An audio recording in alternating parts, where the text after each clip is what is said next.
Olá, bem-vindos a mais uma aula da unidade de terapia intensiva. Tudo bem com vocês? Espero que vocês estejam bem, espero que esteja tudo tranquilo.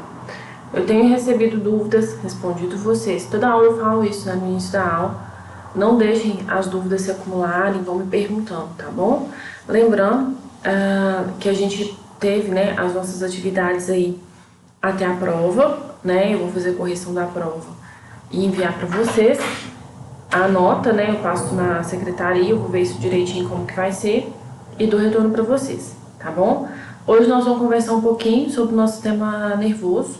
A gente já falou um pouquinho dele nas outras aulas, né? Acaba que a gente não consegue separar o nosso corpo, a gente tenta separar didaticamente, de acordo com cada sistema. Vocês vão ver que às vezes a gente precisa voltar ou citar numa aula algum sistema para a gente poder explicar o conteúdo, tá?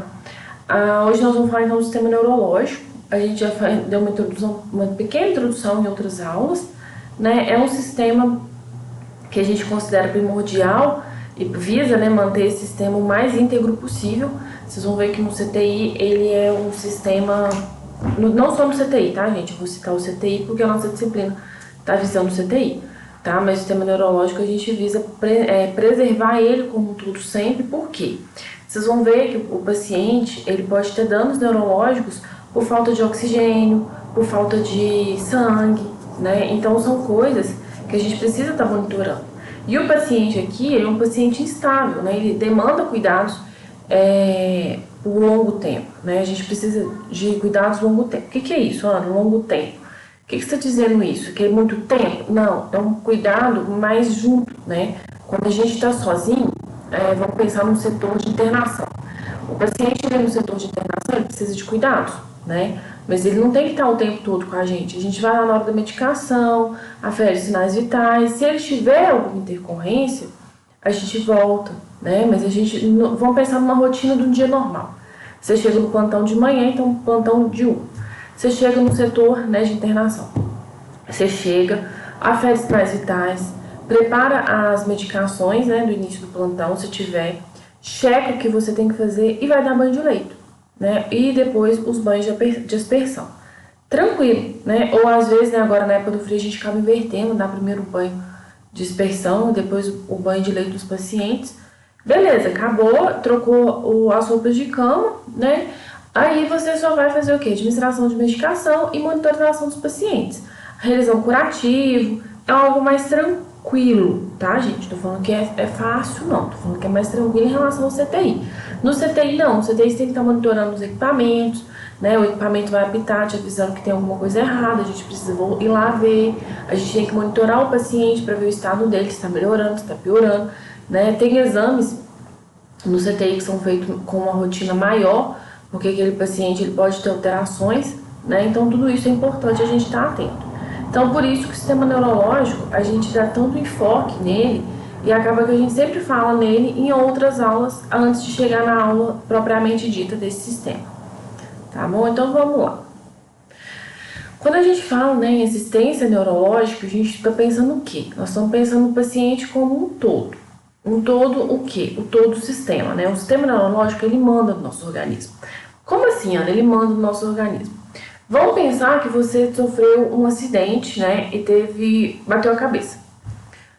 Ok, né, se você estiver consciente, mas aí você avalia esse paciente, ele bateu a cabeça, ele precisa ser avaliado, né, ele vai precisar de uma monitorização, né, às vezes ele vai pro hospital e vai passar um período de observação para ver, vai precisar de uma tomografia para avaliar se teve algum dano, né, vocês já devem lembrar, né, das aulas que vocês estiveram falando de acidente. Quando o próprio choque, né, do cérebro contra o crânio, né, no acidente, causa uma lesão. E aí a gente tem que estar atento a isso. Ana, mas não só isso, né? Não, a gente tem que pensar na patologia, né? Qual foi a causa daquele paciente estar ali na terapia intensiva? Vocês vão ver que alguns pacientes, eles têm alguma patologia, né? Alguma patologia, por exemplo, uma que está em alta hoje é o COVID, né? A gente sabe que o paciente com Covid pode ter distúrbios neurológicos, né? A síndrome de Guillain-Barré, a gente vai falar um pouquinho dela hoje, né? Então, a gente pode ter diversas síndromes. Além, né, do tempo que o paciente pode ficar sem oxigênio. O paciente vai ser entubado, né? E ele pode sofrer uma parada cardiorrespiratória durante o procedimento. Como a gente já falou, né, durante a intubação é comum isso acontecer. E aí o tempo que esse paciente permanece parado, você precisa de cardioversão até ele voltar, enfim. Tudo isso gera um dano e a gente precisa estar atento a isso. Ana, mas aí como é que a gente faz essa avaliação? Então, essa avaliação depende do paciente. O paciente está sedado ou não, tá? Isso é uma das principais perguntas que a gente sempre vai fazer. Não, o paciente não está sedado, ele está consciente. Então a gente consegue, né, com o paciente consciente, ver se ele está orientado, como é que ele está, tá? Então a gente vai também detalhar um pouquinho disso. Então, o tratamento de pacientes com disfunção neurológica, quem são eles, né? Primeiro, a gente tem que lembrar que o sistema nervoso ele é um órgão bastante complexo. Eu brinco que o sistema nervoso é o nosso órgão mor, né? Tudo depende dele. Ah, se meu nervo da perna estiver inflamado, eu sinto dor e às vezes não consigo andar. Uma coisa básica, né? Mas é um nervo, um nervinho só. Eu não preciso de 50 nervos inflamados, eu não preciso de uma infecção bacteriana, um nervinho inflamado, né? Se você pensar qualquer dano neurológico, ele é muito sério, né? Então pode levar a perda de visão, perda de fala, perda de consciência, até o coma irreversível ou a morte cerebral, né? A gente sabe que o paciente pode ter uma morte cerebral, o cérebro morre, mas o corpo continua funcionando por aparelhos, né? Se você desligar os aparelhos, esse corpo termina de falecer, né? Então a gente tem isso. Ana, morte cerebral é reversível? Não, tá? O paciente, quando é declarado que ele teve morte encefálica, né? Acabou, não tem o que ser feito, tá? O paciente, ele vai poder ser, às vezes, um doador de órgão, depende, né, do quadro clínico, o que aconteceu. Aqui a gente não trabalha com doação, né, de órgãos, mas o paciente, por exemplo, em Belo Horizonte consegue fazer essa remoção, mas o paciente, quando tem a morte do sistema nervoso central, acabou. A gente não tem muito o que ser feito, tá? A gente mantém ele por um período até que seja declarado a morte, né, porque a gente espera para baixar os sinais de confirmação da morte encefálica, mas infelizmente não tem o que fazer. Então, por isso a importância desse sistema ser preservado. E aí esse sistema ele vai depender da gravidade e o acometimento de doenças neurológicas. Por exemplo, se for um traumatismo crânioencefálico, né, acidente vascular cerebral, tumores cerebrais, né, as neuromiopatias, elas podem muitas vezes levar a lesões irreversíveis, necessitando, né, de um tratamento e de cuidados intensivos por uma equipe multidisciplinar. Então vai precisar de médico, enfermeiro, fisioterapeuta, neurologista, tá? O médico aqui é importantíssimo, o neurologista, para fazer essas avaliações.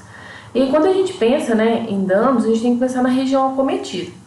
Ana, como assim região acometida? Tem paciente que vai ter um AVC que vai afetar a fala, outros que vão afetar a questão locomotora e outros que vão afetar, né, a questão locomotora, a fala, mas depois com o tempo ele consegue recuperar, nem que seja parcial isso.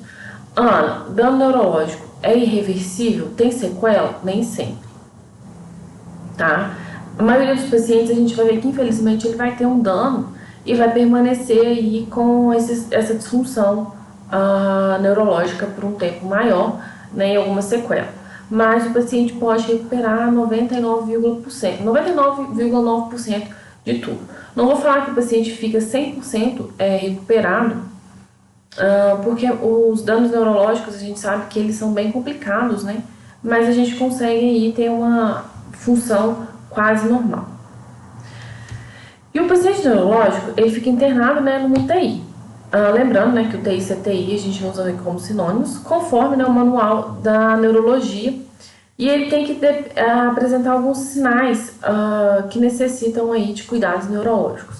Aqui eu listei alguns, né, que tem um AVC vascular encefálico isquêmico. O que é isso? É falta de oxigênio no cérebro, né? O isquêmico, isso é bom a gente estar sempre atento, porque a gente fala muito de AVC. O paciente sofreu um AVC, ele sofreu um derrame, né? AVC e derrame não são sinônimos, tá? Acidente vascular encefálico, ele pode ser hemorrágico, né? Que popularmente as pessoas chamam de derrame, ou isquêmico. Qual a diferença? O isquêmico, ele tem ausência de oxigênio no cérebro, né? Pode ser formado um trombo, um coágulo, e aí entope aquele canal de passagem de sangue, né, aquela veiazinha, e aí falta oxigênio e aquelas células morrem por falta de oxigênio. Já o paciente que tem um AVC hemorrágico, o vaso rompe, tá? Então, existe essa diferença. Então, a gente usa, né, popularmente, acaba a gente, os pacientes e familiares falam, então ele teve um derrame.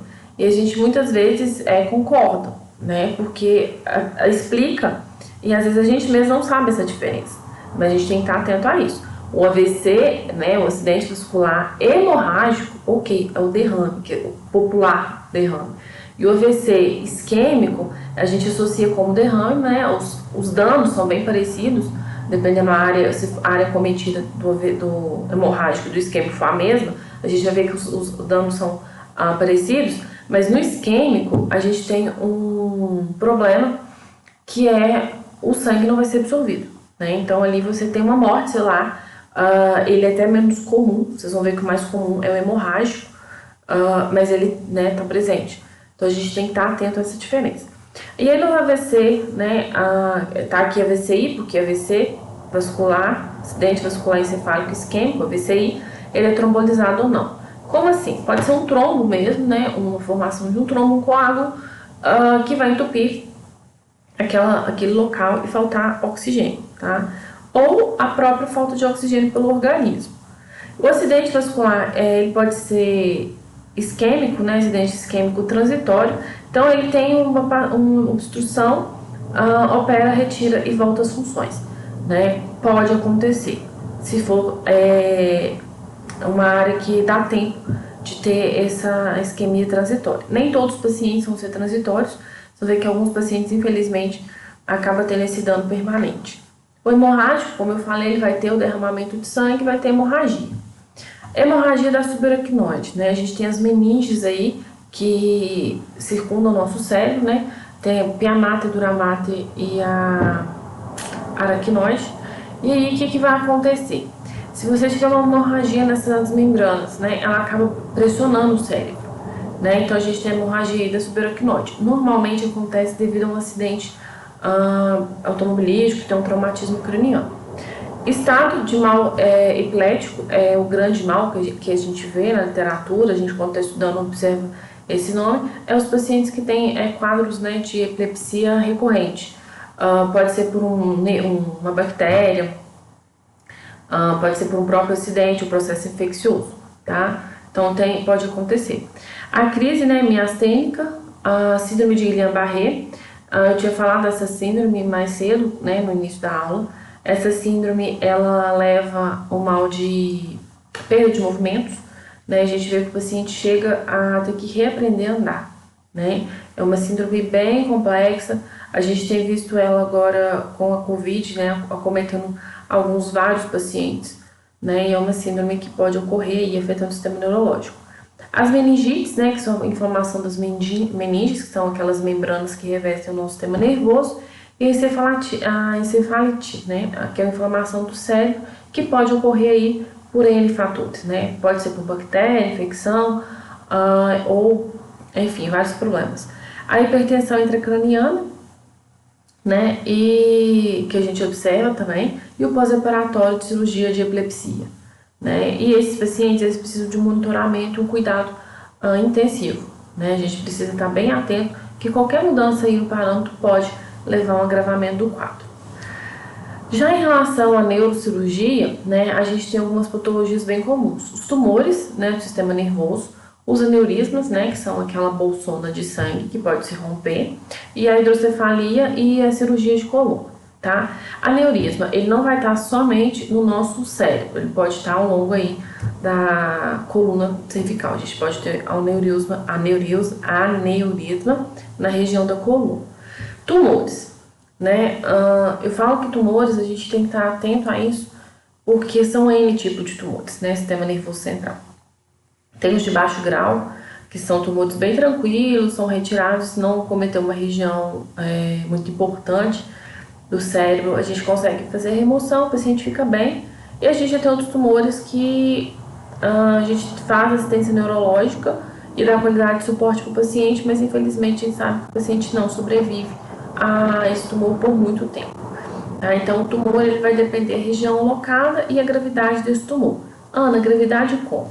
Vocês vão observar que os tumores, eles são agressivos, né? Vocês aprenderam aí na aula de enfermagem oncológica, né? Que tumor é sinônimo de tumor. Ele pode ser benigno ou maligno, tá? Só que a gente tem alguns tumores do sistema nervoso, glioblastoma, tá? O nome é glioblastoma. É um tumor de grau 4. O que é um tumor de grau 4? É um tumor muito agressivo, tá? O diagnóstico dele, a gente não tem um diagnóstico bem definido. O que causa um glioblastoma?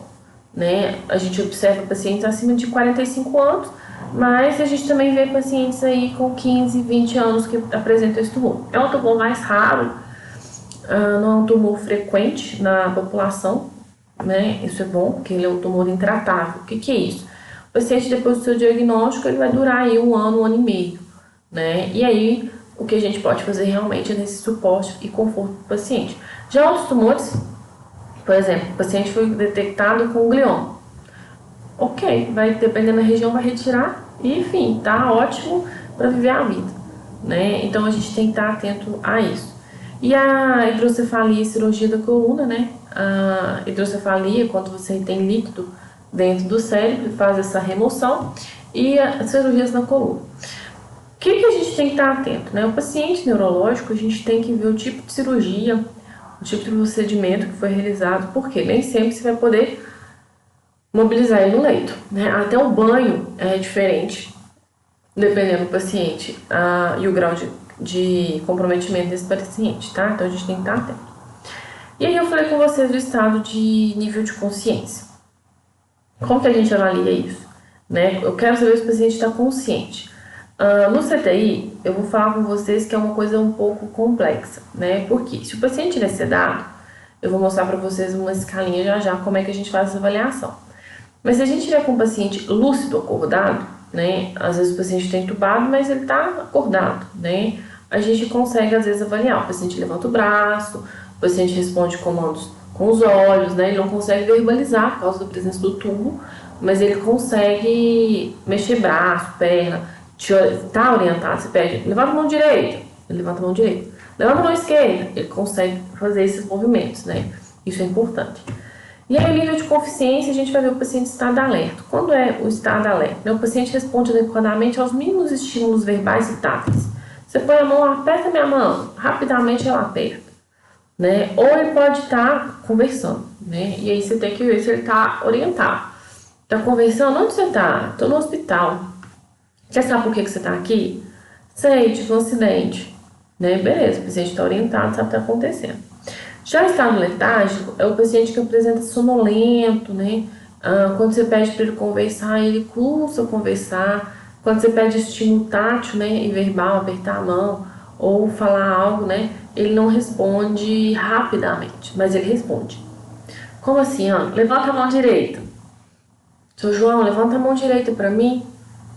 Ele levanta lentamente. Ele não foi prontamente, tá? Mas responde. Né? Então ele está letárgico, sonolento. Quando o paciente estiver letárgico, sonolento, a gente tem que observar se ele está usando, né, alguma sedação ou não. Isso também vai ser importante. Né? Se ele tiver com sedação, a gente já sabe a causa. Se esse paciente já tiver sem sedação, já estiver em processo de monitorização, a gente precisa observar se não é uma alteração do quadro e comunicar, né, a equipe para poder o neuro fazer uma avaliação, né, para ver se está tendo ou não alguma complicação desse quadro.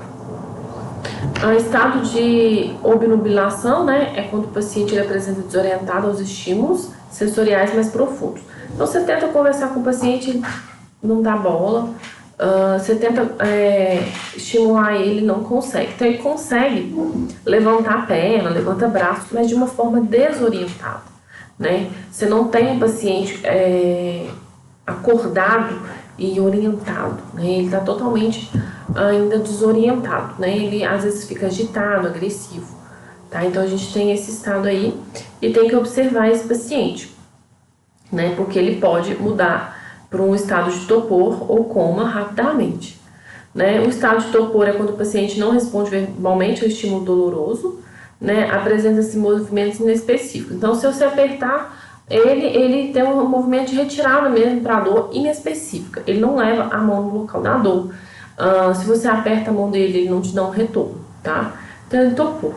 E o paciente em coma é quando ele não responde a nenhum estímulo, né? Nenhum estímulo doloroso, a nada, tá? E o paciente está em coma. Ana, paciente em coma, volta. Volta, tá? A gente sabe que os pacientes podem entrar no estado comatoso e melhorar, tá? Então, assim, não é um estado, quando fala, o paciente tem coma, acabou, não. O paciente tem coma, é um processo aí, às vezes, que o próprio organismo entra, né, um mecanismo de defesa do organismo para se preservar, para ele conseguir se recuperar, tá? Então, o paciente em coma é um estado grave, mas a gente sabe que existe a possibilidade aí de reversão do quadro, tá? De melhora. Então, a gente tem esses 5 estados de nível de consciência. Ana, é importante eu saber isso? Sim. Por quê? Porque a gente vai avaliar o estado neurológico, a gente precisa saber como que esse paciente está, tá? Em relação a esses níveis. Eu falei da escala, né, de sedação, né? Quando a gente tem o paciente sedado, né? A gente usa essa escala, né, de Richmond. Pode ser que não utilize no setor que vocês forem trabalhar, mas ela é uma das escalas mais usadas, que a gente consegue graduar o paciente de 4 a menos 5, né, quando a gente tem uma noção de como está essa sedação. Então, o paciente ele pode estar combativo. Quando o paciente está violento, agitado, você vai pôr a mão, ele te arranca, né? Então, tem paciente que ele é o paciente combativo. Ele está agitado, então ele empurra a equipe. Ele é um paciente que muitas vezes você não consegue, né, manter ele sem a sedação por causa da agressividade. Ele não se torna agressivo por causa da patologia em si, né? A gente sabe que o paciente em CTI, ele tem uma patologia grave, né? E aí ele pode acabar por ser muito estressado. Isso é muito do paciente, tá, gente? Tem paciente que é super tranquilo, mas tem paciente que não, paciente que fica bem agitado e tende a ficar agressivo. Você vê que ele tá o tempo, quando você vai tentar com a mão, ele te empurra, tá? Então esse é um paciente combativo. Já o 3 é um paciente muito agitado. Quem é esse? Esse é aquele paciente que puxa ou retira tubos, catéteres, então tudo que tiver nele está puxando, tá? E é um perigo esse paciente em relação principalmente ao paciente entubado. Porque ele retira o tubo, ele puxa tudo, né? Acesso central, enfim, é um paciente complexo também. E aí a gente considera ele 3, tá? O agitado, né? Movimentos não intencionais frequentes, brigando com o VM, né? Ventilador mecânico. O VM aqui é ventilador mecânico. Como assim? Quando o paciente, você está em processo de retirada de tubo, né? Você já está com o paciente entubado há um tempo e vai fazer a remoção do tubo. Aí a gente observa que o paciente briga com o ventilador mecânico. E é engraçado falar, né? Briga. Não é que ele briga de bater no ventilador. A briga aqui é porque o respirador ele já não está fazendo a função respiratória para o paciente. Ele já está conseguindo praticamente curar o ambiente, né? Então você vai acabar refazendo a extubação desse paciente, tá? Então ele fica com movimentos não intencionais frequentes, né? Acaba que o ventilador incomoda ele. O paciente acordado, né, é aquele paciente acordado que está ansioso, mas não é agressivo. Você vê que os pacientes, eles ficam ansiosos mesmo. É um local frio, eu falo que você tem um local frio. Não, frio como? De temperatura? Não só de temperatura, né? Hoje a gente trabalha muito com a humanização, mas a visita no CTI é muito pouca, ela é curta, né? É um período de tempo bem pequenininho. E hoje a gente sabe que com a Covid a gente não tem a presença das familiares no CTI, né? Por causa do risco de infecção mesmo. Então o que acontece? É um lugar frio, né? Você não tem a sua família.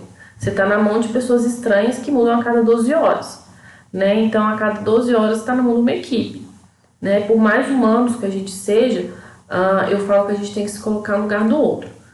Pensa vocês sendo cuidados por mim. Vocês me conhecem?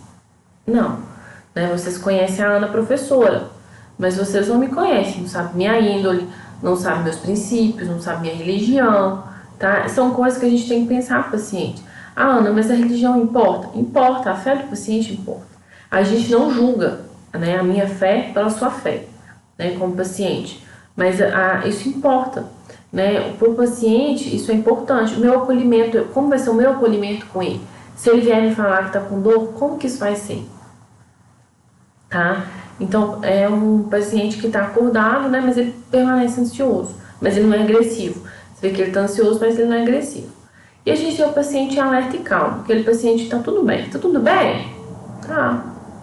Ele tá tranquilo, você vê que os sinais vitais dele tá bem tranquilo. Então, até um aqui, ó, a gente pode ter alterações aí nos sinais vitais, maior batimento cardíaco, maior frequência respiratória, né, agitação motora mesmo. E o paciente que a gente classifica zero é aquele paciente calmo, tranquilo, ele tá alerta, né, se chamar Dona Maria, ela abre o olho, se ela puder responder, ela vai responder, mas ela tá tranquila, ela não tá com sono, ela tá na dela, né, eu brinco que aquele paciente tá de boa, né, tudo tá de boa.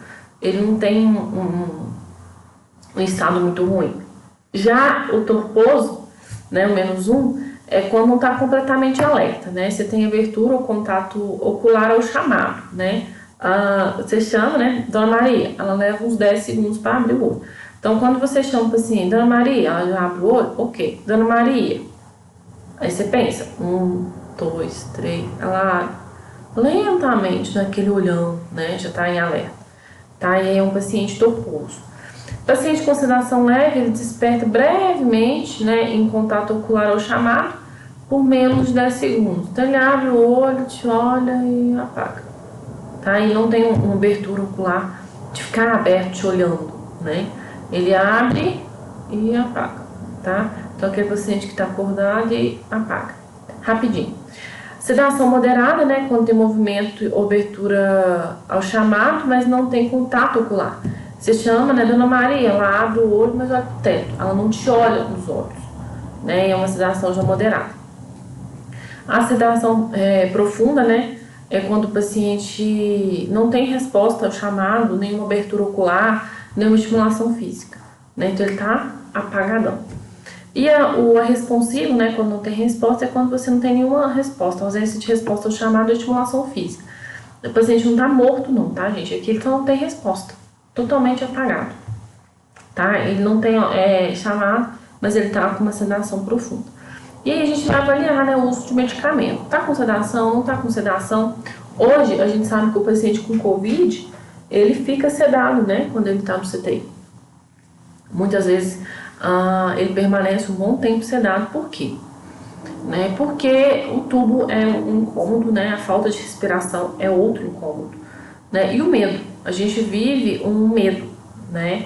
Eu brinco que, até brinco muito, ontem eu estava brincando com isso com uma pessoa conhecida, que a gente vive a era do medo. Ana, como assim a era do medo? Eu não sei se algum de vocês teve contato, né, com paciente com Covid ou teve Covid. Eu tive Covid, tá? Vocês devem ter visto algumas aulas atrás, com muita tosse, bebendo muito mais água, né? Porque eu não parei, eu continuei as atividades, né? Uma vez que não demandava necessidade de eu me afastar das atividades. Mas quando você passa por isso, você tem muito medo, né? Medo de morrer, né? O meu quadro não foi um quadro grave, não necessitei de internação, mas junto comigo, uma pessoa da minha família precisou de internação, tá? E essa pessoa segue entubada, tá? Então, assim, eu cumpri meu período, né, de quarentena. Ela entubou antes de me testar positivo. Na verdade, quem tinha testado positivo na época era meu marido. E aí, em seguida, esse meu primo internou, esse familiar meu internou. E evoluiu, né, para um quadro bem complexo e tá entubado há uma semana. Né? Então, assim, no período de isolamento, praticamente tudo ele já estava, né, entubado. Porque ele foi, aliás, tem um pouquinho mais de uma semana, uns 10 dias.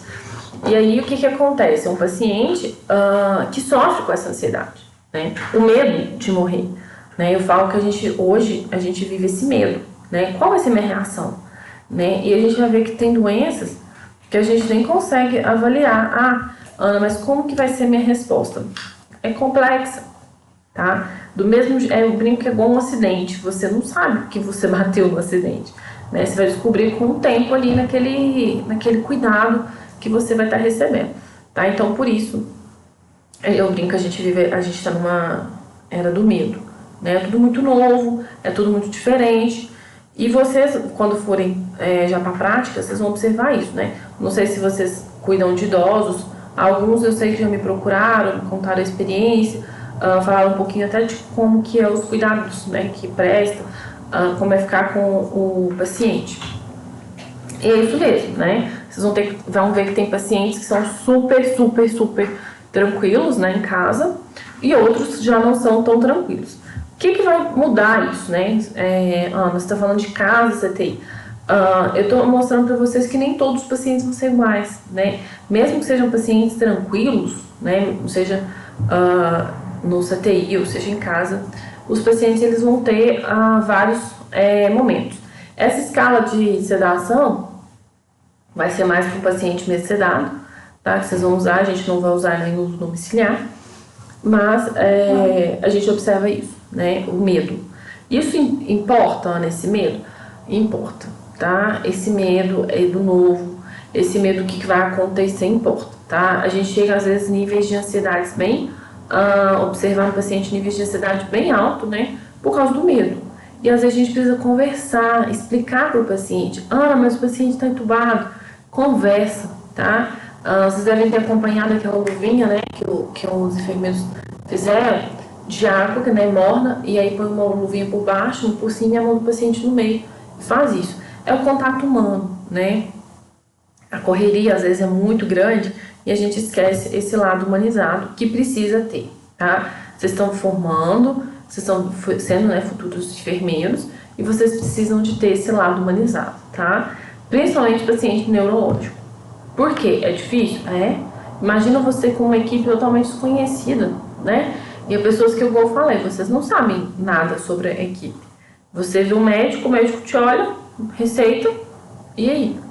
Né? Mas o médico do setor ele é bem humano.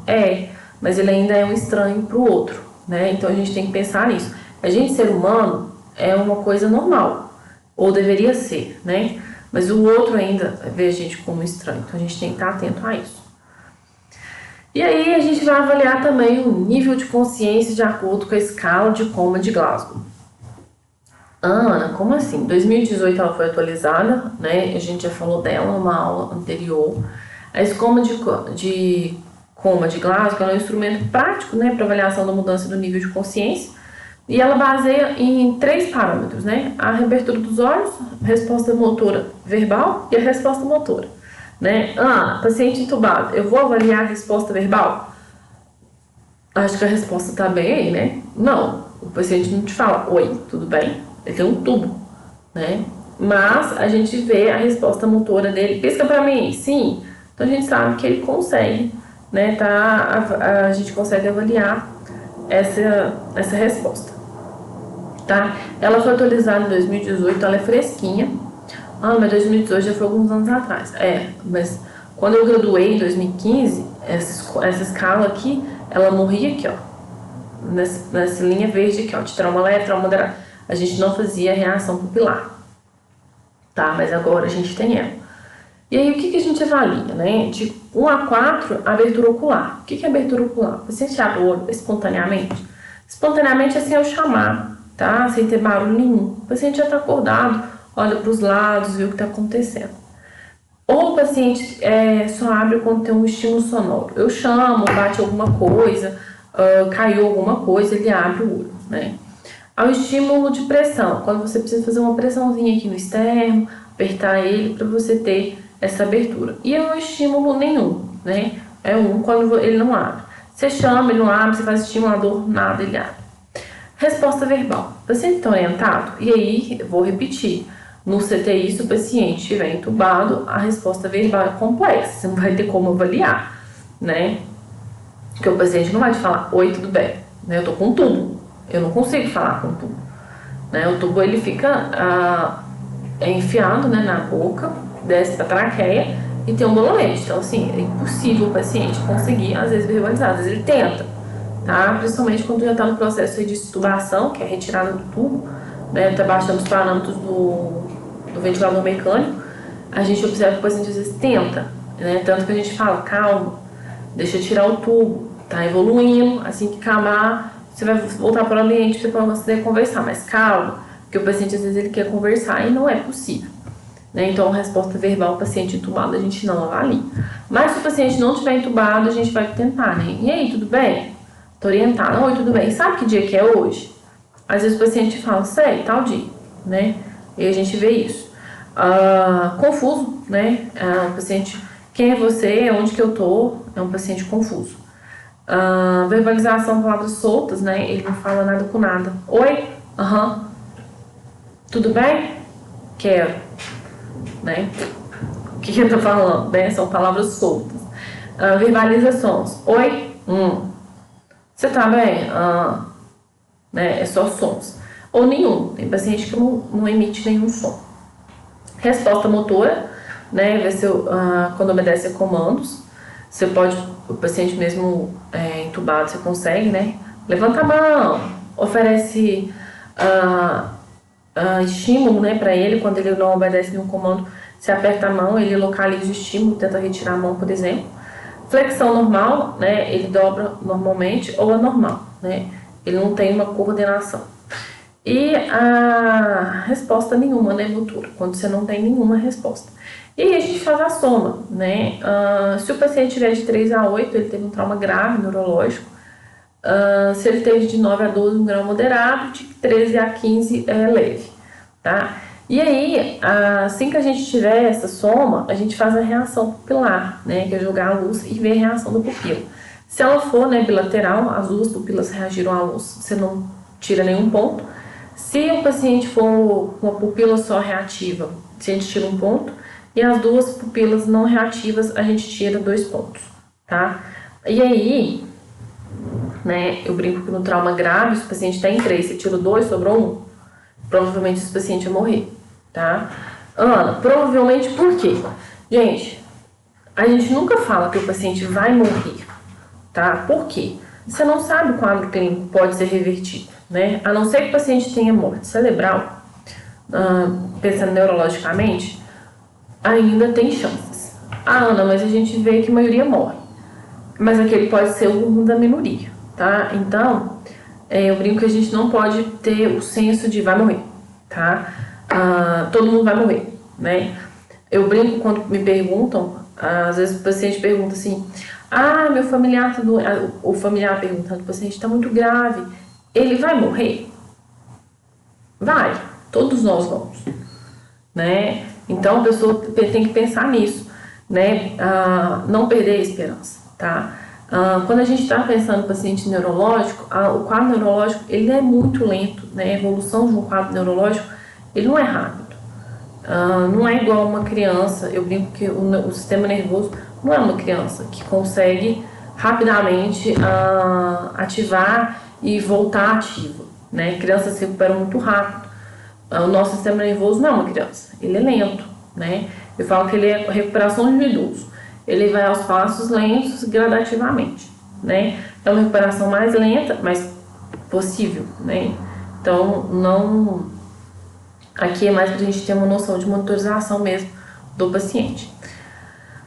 A pupila, né, a gente já teve uma aula que eu mostrei para vocês as reações, né? A pupila ela deve ser avaliada quanto ao seu diâmetro e reação à luz a cada 2 horas. Paciente neurológico. O paciente cardíaco, vou lá olhar a pupila. Não precisa, é neurológico.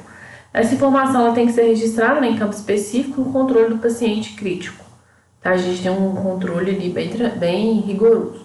Alteração do diâmetro e reação pupilar, né, ela sugere deteriorização da função neurológica, então o paciente está perdendo as funções neurológicas e deve ser comunicado à equipe médica imediatamente. Ana, isso é grave? É, tá? A reação da pupila, a gente vai observar que ela contrai, né, na luz e dilata quando você tira o estímulo da luz e a gente precisa fazer essa avaliação e é grave. Ana, se eu não comunicar ao médico e deixar para avaliar em 2 horas, passou 4 horas, às vezes a gente acaba tendo algum dano irreversível, né? Então é algo que tem que ser comunicado imediatamente. A fotorreação é observada aí com o auxílio do foco de luz, né? Uma lanterna, pode ser até mesmo uma lanterna de celular, não no CTI, né? No CTI a gente usa a lanterna própria por risco de infecção, tá? Mas a avaliação popular é uma lanterna. Fecha o olho, né? E aguarda alguns segundos. Então o paciente ele vai estar com o olho fechado, aí você levanta a pálpebra e dirige o foco de luz diretamente sobre a área temporal pupilar, direto para o olho, né? E aí repete o procedimento sobre um olho, né, e depois sobre o outro.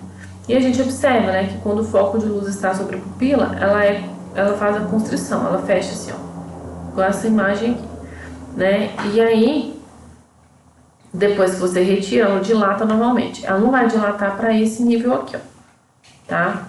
Aqui é um nível já de pupila dilatada, provavelmente por medicação, né? Mas a gente observa que o paciente com a pupila dilatada, sem nenhuma medicação ocular, é grave, né? A gente sabe que você está tendo uma perda neurológica. E aí a gente tem, né, as pupilas, a miótica, né, quando tá as duas iguais, a midríase tá as duas dilatadas, e as pupilas anisocóricas quando tá uma dilatada e uma contraída, tá?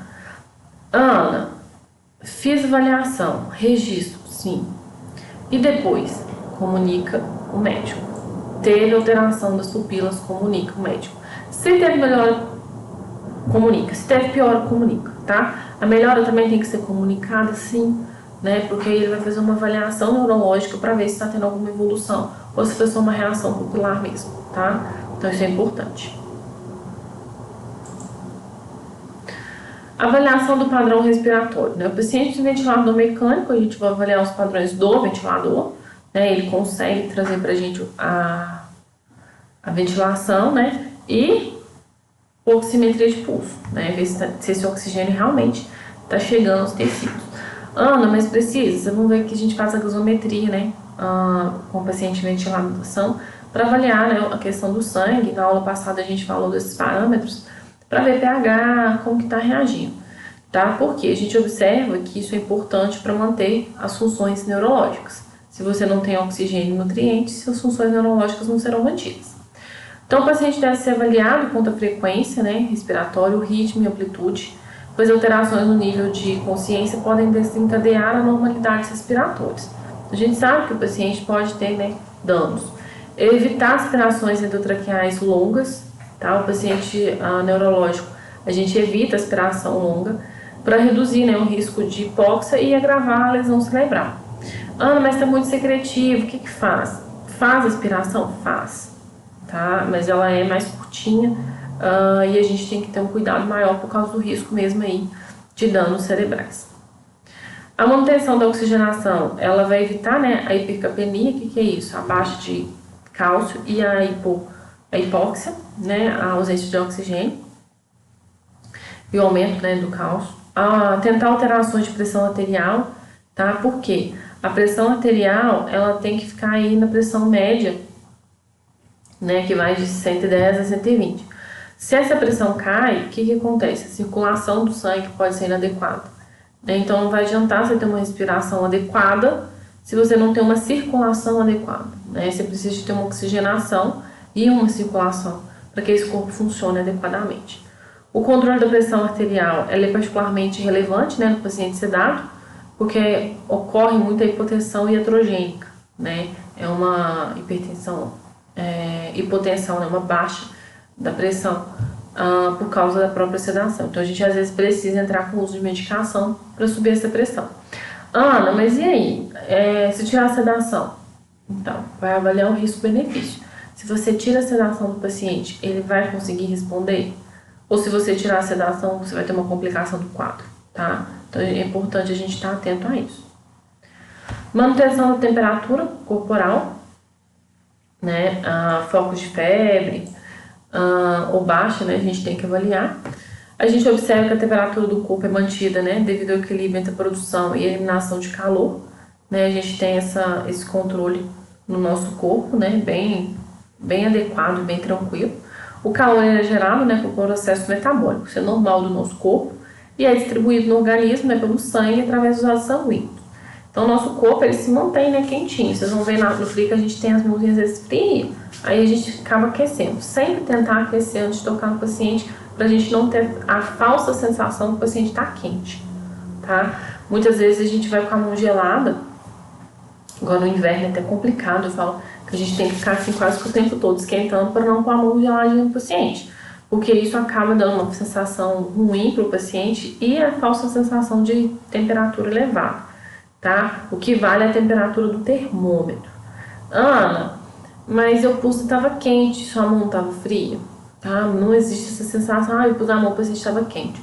Ele vai estar quentinho, né? Ele tem que estar 37, 35, 36 graus. É quentinho, se for pensar no dia de 13, né? As manhãs nossas, aí quem acorda cedinho, tá pegando 13 graus. É bem baixo, né? Então a temperatura corporal, né, de 38 a 42, ela mostra, a gente sabe que tem um metabolismo cerebral aumentado, né? E um aumento de temperatura no corpo de 1 grau, ele leva um acréscimo de 3% de consumo de oxigênio no cérebro, tá? E, consequentemente, leva a elevação da pressão intracraniana. Então, o que a gente observa? Quando eu falo, o paciente está com 1 grau de febre, né? Isso aumenta o consumo de oxigênio. Por isso que o estado neurológico pode alterar, né? Achava que a febre, muita gente me fala isso, né? Eu achava que a febre, ela esquentava o cérebro. Não só isso, né? Aumenta o consumo de oxigênio, né? E aumenta o metabolismo. Então, você já tem um órgão com dano, que está precisando de repouso, né? Você está precisando que o seu cérebro descanse. E aí vem a febre, né? E aí o que acontece? Aumenta a produção de oxigênio e junto com ela, né? Aumenta aí a nossa pressão intracraniana. Posicionamento da cabeça, tá? Aí é um outro problema. Por quê? A gente vai observar o paciente se teve lesão, né, na coluna e qual a posição que a gente vai ter que manter ele. Por quê? Normalmente a gente mantém a cabeceira em 30 graus, tá? Não é 45. Cabeceira em 30. E a cabeça, ela fica numa posição neutra, tá? Ela fica alinhada ao tronco. Então ela tem que ficar alinhada ao pescoço, né, ao tronco, ao meu tórax. Então ela fica reta, né? E isso vai objetivar o quê, né? Isso vai tentar otimizar o retorno venoso do cérebro e a perfusão, né, da pressão aí no cérebro também, evitando o aumento da pressão intracraniana, tá? Se eu manter o paciente deitado, essa pressão no crânio aí pode se elevar. Então a gente tenta manter esse paciente nessa posição para diminuir o aumento da pressão intracraniana. A gente não deve utilizar o travesseiro convencional, tá, em paciente neurológico, para evitar a hiperflexão ou flexão cervical, que é esse movimento para frente. Por quê? Por causa de danos na cervical, né? Se o paciente tiver tido, então evita, né, essa hiperflexão. Então esse travesseiro aqui, ó, coloquei essa imagem para mostrar que a gente não usa em paciente neurológico. O que a gente vai utilizar, né, essa almofada de ar, né? Ela é utilizada para evitar mesmo as pressões nessa região e, consequentemente, evitar, né, a ulceração na região occipital, né, nessa região que é atrás da cabeça. Pode ser realizada o uso dela, né, e a gente tem que avaliar de maneira bem criteriosa esse paciente com danos no sistema nervoso. Por quê? A gente tem que evitar a hiperflexão e hiperextensão da cervical para evitar danos. Então esse ar, ele é bem bom é ótimo, né? Ele é bem adequado, tá? Porque ele vai evitar esse movimento aí com a cabeça e vai prevenir, né, que esse paciente tenha alguma hiperflexão ou hiperextensão e tenha um dano, além de evitar as úlceras por pressão, né? A gente não quer complicar mais o quadro desse paciente. A fixação do tubo, né, orotraqueal, isso foi uma questão que vocês tiveram bastante dúvidas no caso, né? Até me enviaram falando, mas o tubo não é função nossa. A fixação, sim, a gente tem que estar atento a ela, né? A gente vai ter que aprender que o paciente não é do fisioterapeuta, né? O pulmão não é do fisioterapeuta, mas o pulmão é do paciente, a fixação é do paciente, tá? Ana, mas a gente tem que saber o que a gente pode ou não fazer. Sim, com certeza, tá? Mas a fixação aqui, vocês têm que estar atentos. Por quê? A ventilação, quando o paciente tiver ventilador mecânico, por exemplo, a fisioterapia passa, mas eles não ficam com o paciente o tempo todo, tá? A gente às vezes vai precisar de estar atento, porque uma fixação ela pode machucar a orelha, né, levar uma úlcera por pressão. E quem é responsável por úlcera por pressão? É nós, tá? Então a gente precisa estar atento a essa fixação.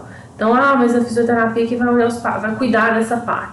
Mas a fixação e a prevenção de úlcera por pressão é nossa, tá? Um paciente bem cuidado é um paciente sem úlcera por pressão. viu? Eu falo muito que, eu não sei se vocês já olharam, né, outras unidades hospitalares, a gente tem a rede SARA, né? São hospitais que você visa não ter úlcera por pressão. Ah, Ana, mas são condições de trabalho diferentes. São totalmente diferentes do que a gente vivencia no convencional. Mas o paciente, pensando aí no Albert Einstein, né? Pensando em hospitais em nível particular, o paciente ele não sai com úlcera por pressão, tá? A não ser que realmente ele não tenha condições clínicas, tá com um metabolismo muito baixo, uma desnutrição severa, então acaba às vezes não tendo o que fazer. Mas o paciente, vocês vão ver que ele não tem uma úlcera. Por quê? Porque todas as fixações elas são visando isso, né? Seja de sonda, seja de tráqueo, né? Tudo é feito de modo que a gente consiga não levar uma lesão para o paciente, né? Então a gente tem que estar atento a isso. Ana, mas é difícil.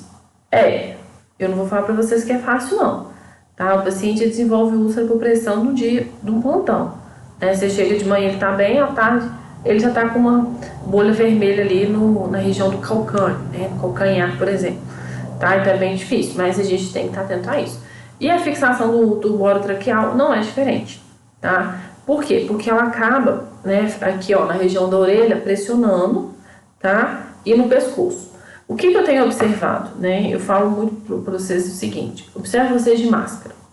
Depois que vocês estão usando máscara, ela não machuca o nariz, né? Quem está usando o bico de pato azul, ela machuca aqui, tá?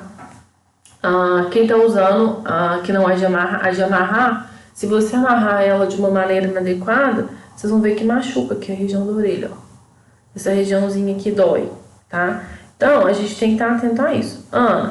Mas acontece, o que a gente faz? A gente vai dar banho no paciente, às vezes molha, né? A gente tem que fazer higiene, né? E aí, o que a gente vai fazer? Trocar esse fixador, né? E observar como é que ele tá. Primeira coisa, a gente tem que atentar, né, se ele não está apertando ou dificultando o retorno venoso do cérebro. Porque principalmente se o paciente estiver com edema, né? Então a gente consegue visualizar, ele não pode estar apertando. Ele fixa, mas ele não aperta. E se ele não está, né, molhado também, que a presença aí da água é prejudicial. E sobre a incisão cirúrgica, né? Se o paciente teve que fazer uma cirurgia neurológica, a gente vai ter que avaliar se esse tubo não tá, essa fixação aí não tá sobre a região da cirurgia, tá? Tudo isso é importante. E na hora de fixar, tá atento a isso, né? O movimento que você vai fazer, né? Você também não vai hiperflexionar e nem hiperestender a cabeça do paciente. Então, de quem que é a fixação? Nossa, né? O paciente é nosso, né? Não é só, essa parte quem cuida é fulano. Não, a gente tem que prevenir lesões, tá? Sempre, a gente visa, a nossa assistência, ela é perfeita quando o paciente entra sem lesão e sai sem lesão, tá? Isso é uma assistência perfeita. Igual eu falei, o paciente pode estar com um quadro de desnutrição muito severo, ok, tá? Mas o ideal é que ele saia sem nenhuma úlcera. Beleza. Mudança de decúbito, né? A gente não vai fazer mudança, né? Quando o paciente tiver passado por uma craniotomia, tá? Porque isso vai evitar a compressão cerebral decorrente da ausência da calota craniana, tá? Se o paciente precisou abrir o cérebro, a gente não faz a mudança de decúbito sobre a região da craniotomia. Mas eu não mudo o paciente de posição? Muda, mas não em cima de onde foi feita a cirurgia. Então, se a cirurgia foi aqui do meu lado esquerdo, eu posso virar o paciente pro lado direito e posso virar ele de bruço, tá? Se o paciente fez cirurgia, a gente tem que ter essa mudança adequada. E a gente vai usar, né, bolsinhas, luvas, formas que não levem à formação de úlceras, tá? Pode usar boia no bumbum, tá? Tudo isso a gente pode fazer. Outra coisa importante, paciente com lesão cervical, teve lesão cervical, a gente não muda e não dá banho de leite sozinho, tá? Não muda de decúbito e dá banho de leite sozinho. Por quê? Qualquer movimento inadequado, eu lesiono e termino de romper essa medula. Então, a gente precisa estar muito, muito, muito, muito atento a isso, tá? Então, mudança de decúbito em paciente neurológico, a gente tem que avaliar como é que vai ser isso. Ana, mas e aí? Como é que eu vou saber? Primeiro, você vai sempre ler o ponto A. O que o paciente está ali? Qual o motivo ele está ali? né? Ah, não, realmente é um paciente neurológico. Vai mudar? Chama a equipe, me ajuda, né? A equipe, vocês vão ver que é uma equipe multiprofissional, né? E que ajuda, né? Não é uma coisa que o colega, meu amigo de profissão não quer me ajudar. Ele vai te ajudar. Isso é tranquilo, tá? Porque precisa mais de um da equipe. Vocês devem ter visto aí, colocando o paciente na posição pronada, paciente de barriga para baixo, né? Eu acho que vocês têm assistido, acompanhado, né? Aí na COVID. Vocês vão ver que é 6 profissionais para conseguir virar esse paciente de maneira adequada, né? Primeiro, o paciente está entubado, e aí você tem que fazer essa mudança de decúbito de maneira adequada, tá? Então aqui a mudança de decúbito também vai demandar um número maior de profissionais e às vezes dispositivos, né? Como eu falei, a boia na região do quadril, né? Para evitar úlcera na região aí do quadril, luvas com boias, né? No calcâneo, no calcanhar para fazer essa movimentação, colchão de ar pneumático, né? Para fazer essa mudança e evitar aparecimento aí de úlceras. E nunca vai colocar o paciente em cima da incisão cirúrgica, tá? Porque isso aumenta a pressão intracranial. A PIC, né, a pressão intracraniana, quem é ela? Né? A gente tem que tentar estar atento, né? Porque ela tem fatores, né, que levam a esse aumento da pressão intracraniana. Qual fatores? Primeiro, a febre, tá? A gente falou, ela aumenta em 13% a necessidade de oxigênio e aumenta a pressão intracraniana. Crises convulsivas, tá? O paciente pós-crise, ele tem um aumento da pressão intracraniana. Hiperglicemia, tá? O aumento da glicose do paciente. Hipotermia, né? Que é a baixa de temperatura também. Paciente muito agitado. Paciente com dor. Uso de estimulantes do sistema nervoso central também leva ao aumento. Tosse, vômito, a baixa da pressão arterial ou a alta também leva, e a baixa do sódio. Tudo isso altera a minha pressão intracraniana. Ana, são muitos parâmetros? São. E a gente precisa estar atento a eles, tá? Porque isso afeta a recuperação do meu sistema nervoso central. E aí, para isso, a gente também tem que fazer o quê? O controle da glicemia capilar, né? Eu falo que é o mais tranquilo, a gente sabe o que é uma glicemia capilar ideal, né? É algo que a gente faz os cuidados básicos, né? E aí a gente faz o piquezinho no dedo e coleta com o glicosímetro, tá? A hiperglicemia, ela tem associada, né, a associação a vários desfechos adversos em pacientes críticos, né? E tem sido apontada como um preditor independente de mau prognóstico neurológico.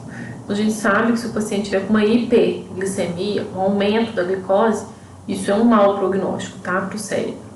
A quantidade de oxigênio aumentada não é tão problemático, mas é uma quantidade de glicose aumentada, tá? Ana, mas o cérebro ele consome muita glicose. Sim, mas o excesso leva dano, tá? Então é ruim, tá? Aqui a gente tem que manter o equilíbrio.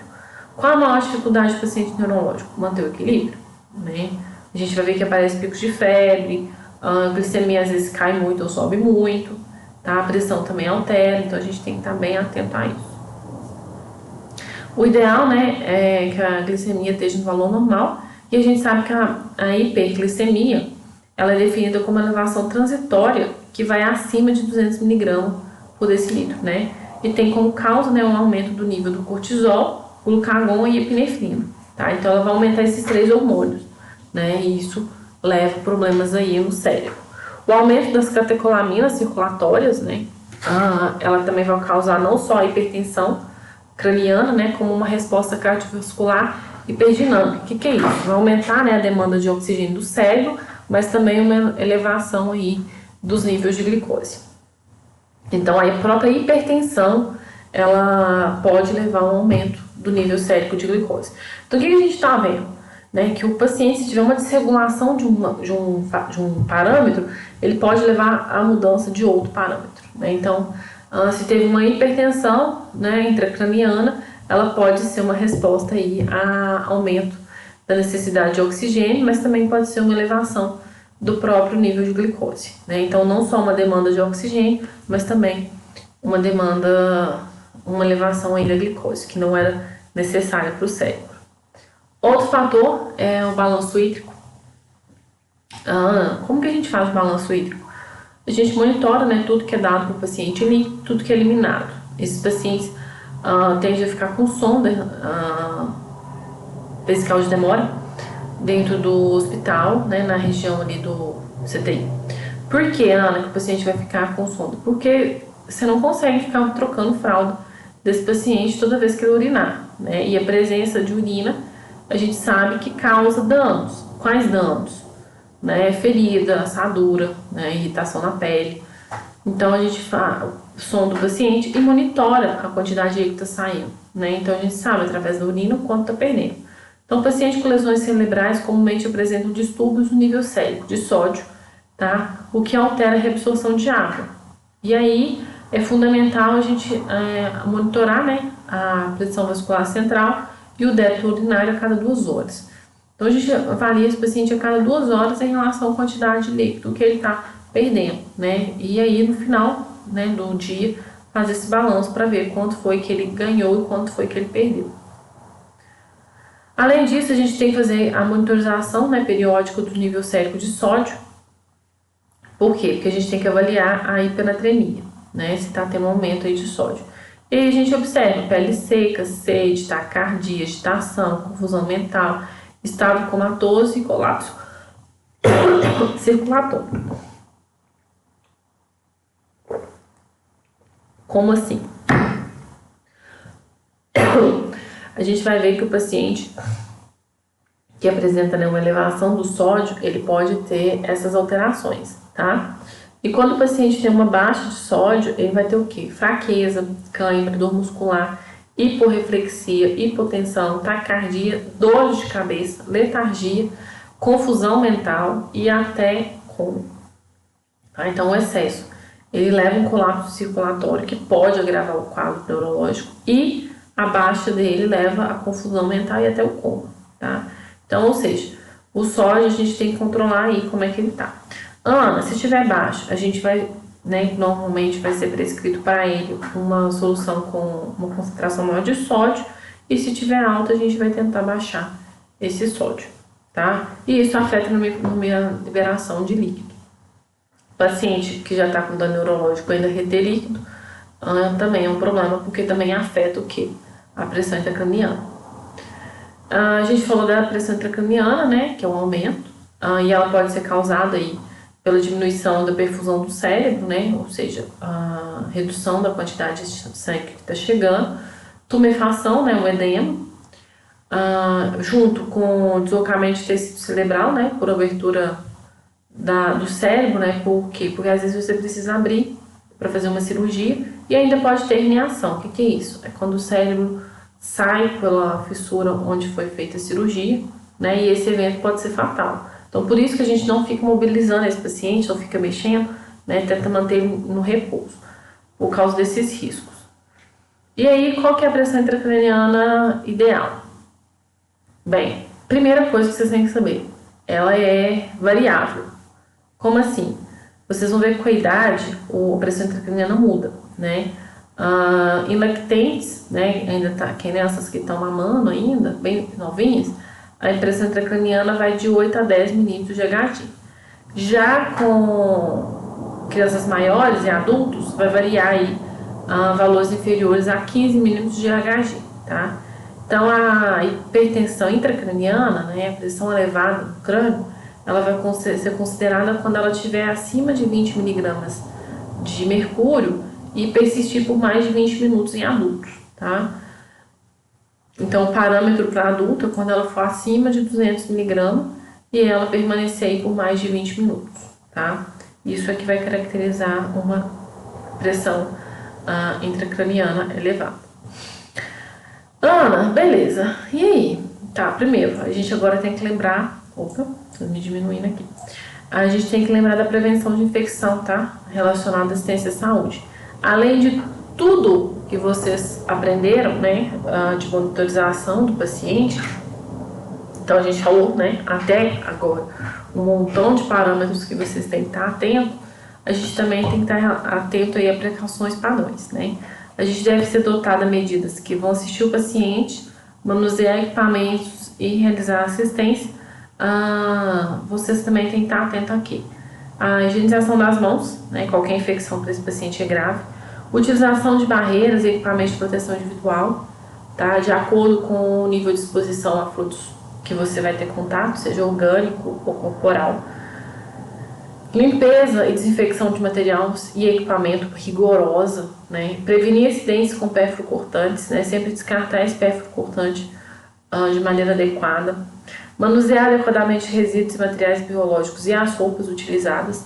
Além disso, né, caso o profissional apresente sintomas respiratórios, é ideal que ele use máscara cirúrgica, né, para conter secreções, e higienize sua mão sempre que assoar o nariz ou espirrar. Precauções adicionais, né, e adotar as precauções indicadas pelo CCIH, né, que é a Comissão de Controle de Infecção Hospitalar. Por quê? Paciente neurológico, qualquer micro-organismo pode piorar o quadro, tá? E se for um paciente que está com acesso central e paciente que fez craniotomia, né, fez abertura do crânio, qualquer micro-organismo pode entrar ali, né? Então a gente tem que ter um rigor aí nos cuidados. Mas para os outros pacientes não? Sim, para todos, tá? A gente tem que ter esse rigor. No CTI eu falo que a gente tem que ter uma higiene triplicada, né, por causa dos riscos. Mas a gente tem que estar atento também a esses pacientes com sistema neurológico. O sistema neurológico, eu falo que ele é lindo porque ele é tranquilo, né, quando ele responde bem.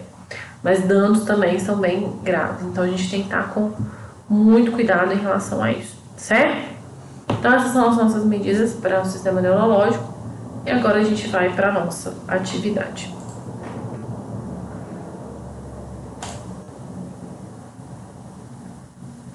Essa atividade ela é bem tranquila, tá? Elas vão ser só 2 perguntas. Eu quero saber quais são os 5 níveis de consciência do paciente, você explicar eles, né? Quando o paciente está letárgico, comatoso, acordado, tá? É aqueles 5 níveis que a gente falou aí na aula.